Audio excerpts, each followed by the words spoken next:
Good morning student. आज हम लोग वैदिक कालीन शिक्षा व्यवस्था के बारे में अध्ययन करेंगे।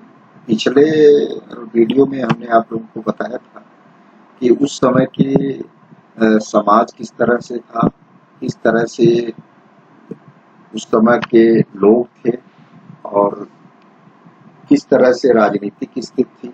इस सारे बिंदुओं पर हम लोगों ने अध्ययन किया था और प्रस्तुत वीडियो में हम लोग वैदिक कालीन शिक्षा व्यवस्था के बारे में अध्ययन करेंगे, क्योंकि जो क्वेश्चन पूछा जाता है वह अक्सर पूछा जाता है कि उस समय की दंडात्मक व्यवस्था किस तरह से थी, कैसा माध्यम था और किस प्रकार के शिक्षक किस तरह के हुआ करते थे। ये सारे बिंदुओं को हम लोग पर आज विचार करेंगे। तो पहले शिक्षा व्यवस्था के बारे में हम लोग जानते हैं। तो वैदिक कालीन शिक्षा व्यवस्था अत्यंत ही सुव्यवस्थित एवं समेकित थी।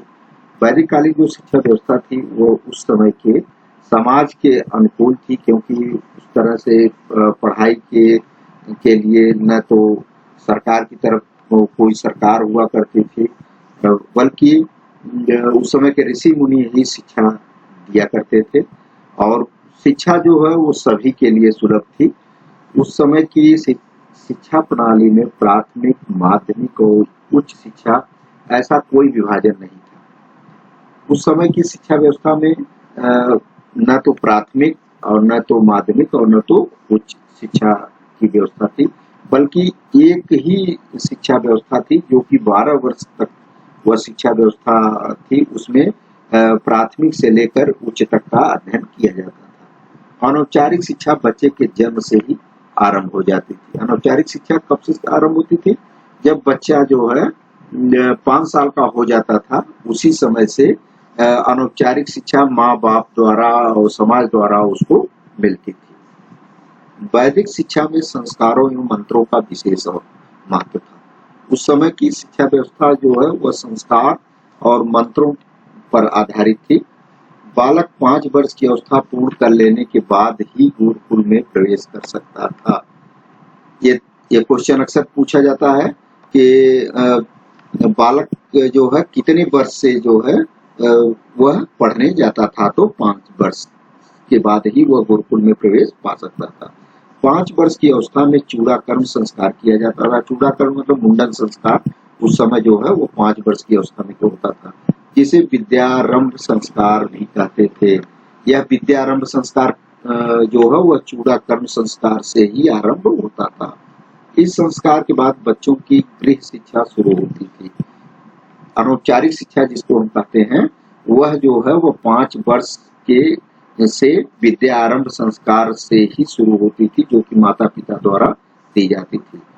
प्रायः प्रारंभिक शिक्षा घर में माता पिता बुजुर्गों के बीच ही संपन्न होती थी। परिवार में मंत्रों का उच्चारण, अभ्यास, पठन, प्रारंभिक गणित, कथा कहानी आदि का ज्ञान कराया जाता था। ये सब जो है वह माता पिता द्वारा ही इन चीजों का प्रारंभिक शिक्षा का जो ज्ञान वो घर पर ही करा दिया जाता था। उसके बाद गुरुकुल में प्रवेश के लिए भेजा जाता था। वहां पर उनका उपनयन संस्कार कराया जाता था। उपनयन संस्कार क्या था? उपनयन संस्कार वह संस्कार था जिसमें जो है शाब्दिक अर्थ है पास ले जाना, अर्थात गुरु के पास ले जाना। उपनयन संस्कार के बाद गुरु सावित्री मंत्र का उपदेश देकर शिक्षा शुरू कराता था। सावित्री मंत्र, जिसको आजकल गायत्री मंत्र भी कहते हैं, उसको उस मंत्र द्वारा जो है शिक्षा का शुरुआत जो है वह गुरु द्वारा बच्चे का कराया जाता था। उपनयन संस्कार को मौंजी संस्कार भी कहते हैं। ये क्वेश्चन पूछा जा सकता है, मौंजी संस्कार क्या था? तो उपनयन संस्कार अर्थात विद्यारंभ संस्कार जो होता था गुरु के पास जाने पर, उसको मौंजी संस्कार भी कहते थे। इस धार्मिक संस्कार के बाद छात्र भौतिक शरीर से आध्यात्मिक शरीर प्राप्त करता था, अर्थात वह धार्मिक संस्कार से बद्ध हो जाता था और वह जो है अपने भौतिक शरीर को वह आध्यात्मिकता की ओर अग्रसर करता था, जिसे इसके बाद जो है वह द्विज कहलाने का अधिकारी हो जाता था। द्विज माने उच्च, द्विज मतलब उच्च, उच्च कहलाने का वह अधिकारी, अर्थात जब वो संस्कार हो जाता था तो उसके बाद जो है बालक जो है वह द्विज कहलाने का अधिकारी हो जाता था। उपनयन संस्कार की आयु क्या थी? वो अलग अलग वर्णों के लिए अलग अलग थी। ब्राह्मण छात्र के लिए 8 वर्ष होती थी, क्षत्रिय छात्र के लिए 11 वर्ष होती थी और वैश्य छात्र के लिए 12 वर्ष होती थी। उपनयन संस्कार की ये मतलब इतने बाद जो है उनका उपनयन संस्कार इन बच्चों का कराया जाता था। अध्ययन काल क्या था? तो सामान्यतः 12 वर्ष का यह अध्ययन काल होता था, जिसमें बालक की शिक्षा वो 5 वर्ष तक शिक्षा घर में संपन्न होती थी और उसके आगे की शिक्षा वह आश्रम में रहकर प्राप्त करता था। अब शिक्षा सत्र व समय क्या था? उस समय कितने दिनों तक एक सत्र चलता था, अर्थात 1 साल की शिक्षा कितने दिनों तक दी जाती थी? तो सामान्यतः शिक्षा सत्र केवल 1 वर्ष में 4.5 या 5 मास की होती थी। 4.5 या अर्थात जैसे आजकल जो है साल भर की शिक्षा होती है, तो उस समय जो है एक सत्र जो है 4.5 या 5 माह का ही होता था। विद्याध्ययन का कार्यक्रम श्रावण मास की पूर्णिमा को उपाकर्म समारोह से शुरू होता था, अर्थात जब शिक्षा शुरू की जाती थी तो स्कूलों में वह स्कूल क्या थे उस समय के जो ऋषि मुनि जो शुरू करते थे, एक सत्र का आरंभ जो करते थे वह श्रावण मास की पूर्णिमा को शुरू करते थे और पौष माह की पूर्णिमा को छंद मास उत्सर्जन समारोह से समाप्त होता था। ये चीज दोनों जान लीजिए, उपाकर्म संस्कार और उत्सर्जनम, अर्थात शिक्षा का प्रारंभ उपाकर्म से किया जाता था और समापन जो है उत्सर्जन से किया जाता था। ये चीजें थोड़ा सा आप लोग इसको कंठस्थ कर लीजिएगा क्योंकि इम्पोर्टेंट है। शिक्षण काल पठन पाठन प्रातः काल से मध्याह्न तक अर्थात दोपहर तक चलता था, फिर कुछ विश्राम और भोजन के उपरांत फिर सायंकाल तक चलता था। गुरुकुलों में अवकाश भी रहता था। गुरुकुल में अवकाश की भी व्यवस्था थी। प्रत्येक माह 4 दिन का अवकाश होता था। पहला तो प्रतिपदा और दूसरा पूर्णिमा को होता था और एक पखवाड़े में एक अर्थात अष्टमी को अवकाश रहता था। पखवाड़ा मतलब 15 दिन का एक पखवाड़ा माना जाता था। तो ये 4 अवकाश जो है 1 महीने में होते थे। बच्चों को छुट्टियां ज्यादा मिलती थी। शिक्षा केंद्र उस समय के क्या थे? ये क्वेश्चन अक्सर पूछा जाता था कि प्राचीन काल में आज जैसे बड़े बड़े भवन के भीतर शिक्षण कार्य नहीं होता था। शिक्षा प्रकृति के स्वाभाविक वातावरण में और खुले माहौल में होती थी।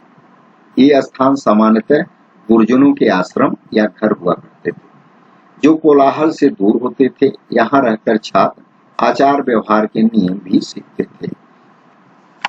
आगे वेशभूषा निर्धारित थी उस समय की। ब्राह्मण की भूषा क्या थी? मेखला, मूंज, वो मूंज की मेखला बनाई जाती थी, उसको उदाहरण ब्राह्मण बालक जो है वह मूंज की मेखला, मूंज आप लोग जानते होंगे जो सरपत की जो मूंज निकाली जाती है उसकी वो मेखला बनाई जाती थी, उसको धारण करते थे। छत्री जो है वह तांत की धारण करता था छत्री बालक, और वैश्य बालक जो है ऊन की बनी हुई मेखला को धारण करता था।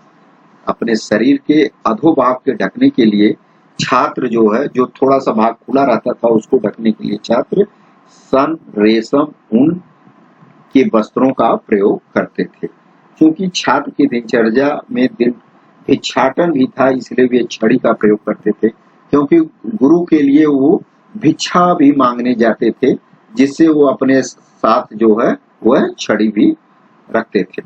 अब क्वेश्चन पूछा जाता है कभी कभी कि वैदिक युग में पाठ्यक्रम क्या होता था? तो पाठ्यक्रम उस समय वैदिक शिक्षा पूर्णतः आध्यात्मिक और व्यवहारिक लक्ष्यों के प्रति समर्पित थी, क्योंकि उस समय की शिक्षा जो है वह यह लोक और परलोक से संबंधित थी, तो धार्मिकता का ज्यादा पुट उसमें सम्मिलित था। तो उस समय की शिक्षा आध्यात्मिक और व्यवहारिक लक्ष्यों के लिए समर्पित थी, इसलिए पाठ्यक्रम अत्यंत बड़ा था। बालकों को वेद, उपनिषद, पुराण, नीति शास्त्र, इतिहास, गणित, भाषा, कला, विज्ञान, शिल्प, कृषि, पशुपालन, अर्थशास्त्र एवं सैन्य विज्ञान का ज्ञान आवश्यक था। शिक्षण का माध्यम क्या था? संस्कृत थी। उस समय का शिक्षा का जो माध्यम था, अर्थात जो जिसमें पढ़ाया जाता था, वह क्या था? संस्कृत थी। उस समय की शिक्षण विधि क्या थी? तो शिक्षण विधि उस समय मौखिक थी, क्योंकि गुरु जो है किसी चीज को जो बताता था उसको वह रटवा देता था। आचार्य छात्र द्वारा कही हुई बातों को कंठस्थ करता था। इस काल की प्रमुख 3 विधियां थी। ये अक्सर पूछा जाता है कि वैदिक काल में जो याद करने की या कंठस्थ करने की कितनी विधियां थी और कौन सी विधि थी। तो पहले तो आप जानिए कि शिक्षण विधि उस समय मौखिक थी और बच्चे जो याद करते थे उसमें 3 प्रमुख विधियां थी याद करने की।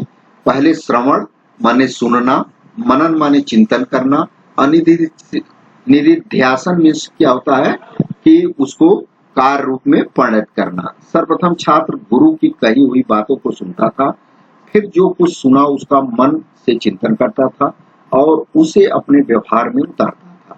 कोई शंका होने पर उसका समाधान करता था। इस प्रकार ज्ञान अस्थायी हो जाता था। इसके अलावा व्याख्यान तथा प्रश्नोत्तर विधि, वाद विवाद विधि, शास्त्रार्थ प्रणाली भी अपनाई जाती थी। ये वैदिक काल की विधियां हैं। क्वेश्चन पूछा जाता है कि किस किस विधि से पढ़ाने में शिक्षक कौन कौन सी विधि का प्रयोग करता था। तो व्याख्यान विधि का भी प्रयोग करता था, प्रश्नोत्तर विधि का भी प्रयोग करता था और वाद विवाद विधि या शास्त्रार्थ विधि का प्रयोग करता था। आगमन निगमन उदाहरण द्वारा विषय वस्तु को स्पष्ट करते थे। साहित्य पाठन में कथा विधि प्रयुक्त थी, क्योंकि किसी चीज को आसान बनाने के लिए शिक्षक या आचार्य जो है उसे कथा विधि या कहानी विधि से जो है उसको बच्चों को समझाता था, जिससे वह सुगमता से याद कर लेता था। छात्र संख्या बढ़ने पर कक्षा मॉनिटर पद्धति का भी प्रयोग होता था। जब संख्या ज्यादा हो जाती थी तो उच्च कक्षा का विद्यार्थी जो था वह निम्न कक्षा में पढ़ाते थे, जो कि गुरु का सहयोग करते थे। गुरु से शिष्य संबंध वैदिक युग में शिक्षक व छात्र का संबंध पिता पुत्रवत होता था, क्योंकि वह उन्हीं के शिक्षक के घर ही रहता था। इसलिए वो संबंध जो है वह पिता और पुत्र का हो जाता था। गुरु छात्र का मानस पिता माना जाता था। वह उसे ज्ञान देने के साथ उसके चारित्रिक गुणों का सदैव ध्यान रखता था। उसमें अच्छी आदतों का विकास करता था ताकि वे अच्छे नागरिक बन सके और समाज में समायोजित हो सके। एडजस्टमेंट का जो है उस समय हर स्थिति से निपटने के लिए जो है ऋषि जो है या शिक्षक या आचार्य बच्चे को हर परिस्थिति से निपटने के लिए जो है वह अपने अनुभव का बच्चों को देते थे, अनुभवों को प्रदान करते थे कि जिससे जो है बालक जो है समाज में अच्छी तरह से अपने को व्यवस्थित कर सके। छात्र भी गुरु को अपने पिता मानकर पुत्रवत उनकी सेवा करता था। उनके निर्देश में ज्ञानार्जन के साथ साथ व्यवहारिक कौशलों को भी सीखता था। गुरु देव तुल्य था, आचार्य देवो भव कहा गया है। शिष्य गुरु से नीचे आसन पर बैठते थे, उनकी हर आज्ञा का पालन करते थे। किंतु आज का गुरु साक्षात परम ब्रह्म तस्मै श्री गुरुवे नमः की परंपरा धूमिल होती जा रही है। इसका उत्तरदायी हम हैं या आप, यह विचारणीय प्रश्न है। उस समय का अनुशासन या दंड क्या था, इसको आप लोग थोड़ा सा केयर करिएगा। वैदिक युगीन शिक्षा व्यवस्था निष्पक्ष थी। गुरुजन छात्रों के साथ एक समान व्यवहार करते थे। नियम तोड़ने पर प्रत्येक उद्दंड छात्र को सजा मिलती थी, चाहे वो किसी भी जाति वर्ण या किसी भी राजा महाराजा या किसी भी स्तर का छात्र हो, उसे दंड मिलता था। गुरु स्वयं उच्च चरित्र का उदाहरण छात्रों के समक्ष प्रस्तुत करते थे, जिसको आज हम लोग आदर्शवाद कहते हैं। या शिक्षक को कैसा होना चाहिए, एक आदर्शवादी शिक्षक होना चाहिए। तो बच्चों के समक्ष जो है वह एक उच्च आदर्श जो है प्रस्तुत शिक्षक जो है प्रस्तुत करता था। उस समय की परीक्षा प्रणाली जो है, वैदिक युगीन शिक्षा प्रणाली परीक्षा विहीन थी, परीक्षा नहीं होती थी। गुरु नया पाठ तब पढ़ाता था जब छात्र पढ़ाए गए पाठ को पूरी तरह से तैयार कर लेता था।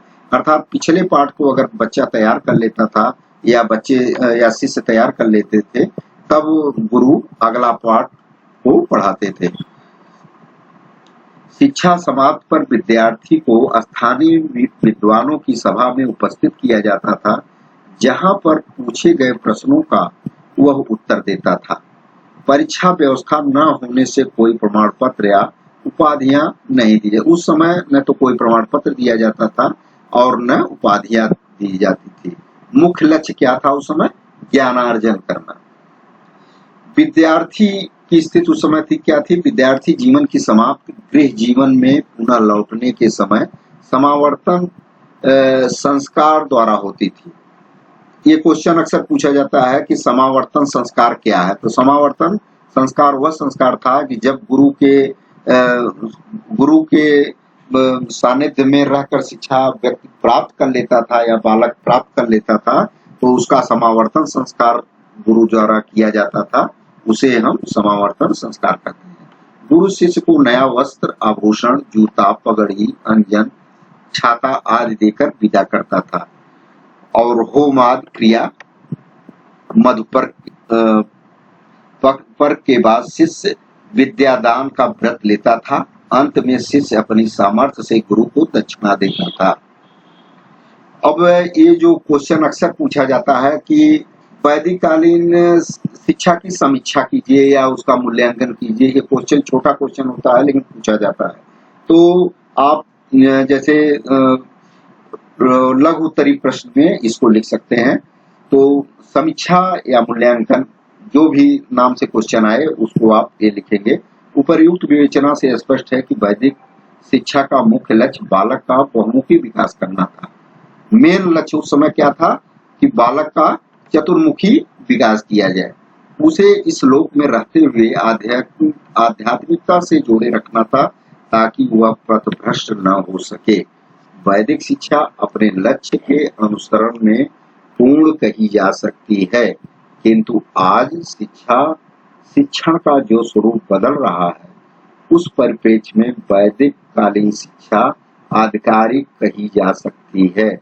उसमें कुछ कमियां भी हैं जिनका उल्लेख करना विषय वस्तु की मांग है।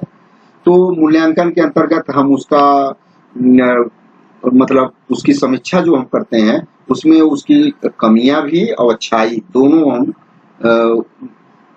दोनों बताते हैं। तो वैदिक शिक्षा प्रणाली में बाल मनोविज्ञान का समावेश नहीं था। ये इसकी वैदिक कालीन शिक्षा की कमी थी। वैदिक शिक्षा जो है बाल केंद्रित न होकर एक मार्गी थी। क्यों एक मार्गी थी? क्योंकि केवल शिक्षक जो है वह पढ़ाता था और बालक को जो है केवल पढ़ना था। उसके मनोभावों को या उसके स्थिति को देख करके पढ़ाई नहीं होती थी, बल्कि और आज की शिक्षा की तरह जैसे इंटरेक्शन आपस में नहीं होता था गुरु और शिष्य में। प्रायः प्रत्येक विषय प्रत्येक बच्चे के लिए अनिवार्य था। अर्थात उसमें ये भी था कि किसी को मैथ नहीं आ रही हो, किसी को कुछ, लेकिन पढ़ना सबके लिए अनिवार्य था। तो ये इसका डिमेरिट था। धार्मिकता, सत्य, ब्रह्म आदि विषयों का ही प्रधान था। उस समय धार्मिकता और यह लौकिक परलौकिक पे ज्यादा विश्वास था। ये भी इसकी डिमेरिट थी। माध्यम संस्कृत था, तो संस्कृत जरूरी नहीं था कि सभी को आ रहा है, तो इसलिए थोड़ा सा ये इसकी डिमेरिट थी। अन्य भाषाओं पर जोर नहीं दिया जाता था। स्त्री शिक्षा का व्यापक प्रचार न था। स्त्री शिक्षा केवल कुछ लोग ही ग्रहण कर पाते थे। सभी स्त्रियां जो है वो शिक्षा प्राप्त नहीं कर पाती थी। शिक्षा पद्धति मौखिक थी। लेखन अभ्यास पर जोर नहीं दिया जाता था। उस समय